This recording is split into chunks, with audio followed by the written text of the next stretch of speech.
Today, all over the world, there are thousands of Sino-Soviet intelligence agents with money to burn, looking for unsuspecting targets for exploitation among members of our forces. There may be someone right now taking your measure.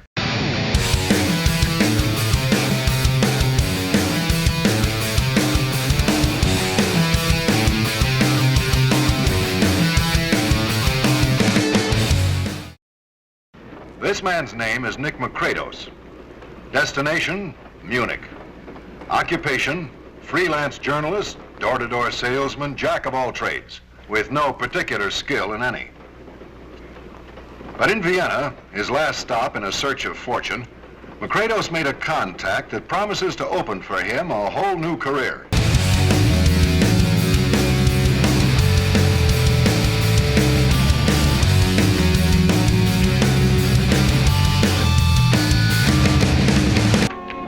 These cases have been taken from the files of the Army Intelligence Corps, the Office of Special Investigation, U.S. Air Force, and the Office of Naval Intelligence.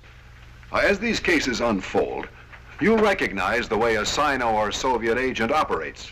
Arriving in Munich, Macrados, recruited in Vienna by a TASS representative, joined the ranks of the 16,000 communist agents operating in the Republic of West Germany.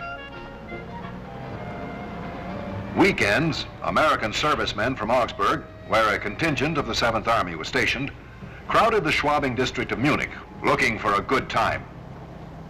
This became Macrados' stamping ground as he waited for his pigeons to show up. May I take care of that, fellows? Macrados had bided his time while Pete Karras found his new bar acquaintance a highly likable and sociable chap, quick to pick up the tab, promising to introduce him to girls, also coming from the same ethnical background as Pete's own family. Finally, at this meeting, Macrados sprang the trap. I want you to do me a little favor. Really, there is nothing to it. I want to write an article about the 7th Army for my newspaper back home. My country, you know, is very friendly to the United States. It's just routine stuff. I could get it by reading the Stars and Stripes from your own information officer, but it is too much trouble. So I am willing to pay you to save me from going all the way to Augsburg. How much? Well, how much would you say? 200 marks. Okay, it is agreed. Hey, Pete? Now let's have another round. Fraulein. A small formality, Pete, if you'll just sign this receipt. Well, it just says for services rendered. We know what it is for. Come, Pete, the girls are waiting. The two servicemen delivered to their benefactor several other apparently harmless items of information, including a classified training manual. But Macrados had bigger fish to fry. Fraulein. Drinks for my two friends, please. Pete, you must get me an M14 rifle. You must be off your rocker. I have just come from a friend. He has a great admiration for this gun. He is willing to pay high. You must be putting me on. Macrados. How high? 2,000 marks. Can you arrange? Why would Macrados pay $500 for a rifle he could buy for 1/5 of that amount? But if Templeton had one principle, it was never look a gift horse in the mouth. We'll arrange. Tamp! Good. I'll tell my friend. Let me know when you can deliver, Private. You know where to find me.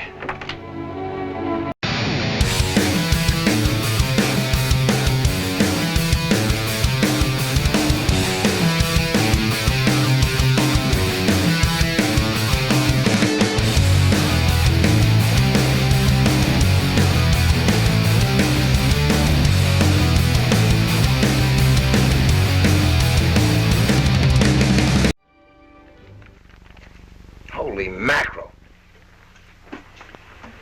My friend is willing to pay high. Very, very high. It's impossible. There's sentries, fences. Be like trying to break into Fort Knox. How high, Macrados? $8,000. Enough to split many ways. I've had it. Sit down, Pete. Who do you think you are? Never mind that. You'd better sit down.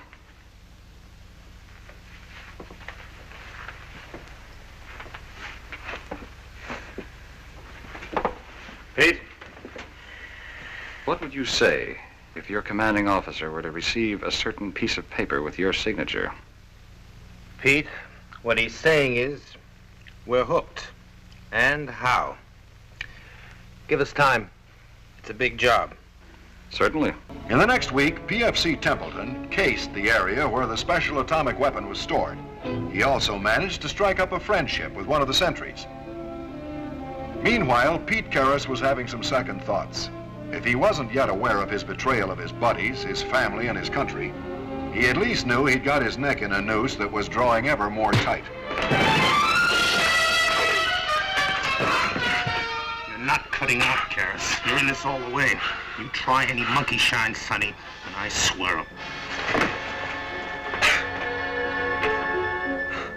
However, by the time Templeton had things well in hand, the plot had been reported by Karras to his CO. The grab was made the day Macredos appeared at Helga's apartment to make a down payment on the deal. When the servicemen were later court-martialed, because of his last-minute confession, Karras was to receive a lighter sentence than the others. On the other hand, Templeton, along with a dishonorable discharge and loss of all benefits, received 10 years at hard labor, plus a stigma he would bear the rest of his life.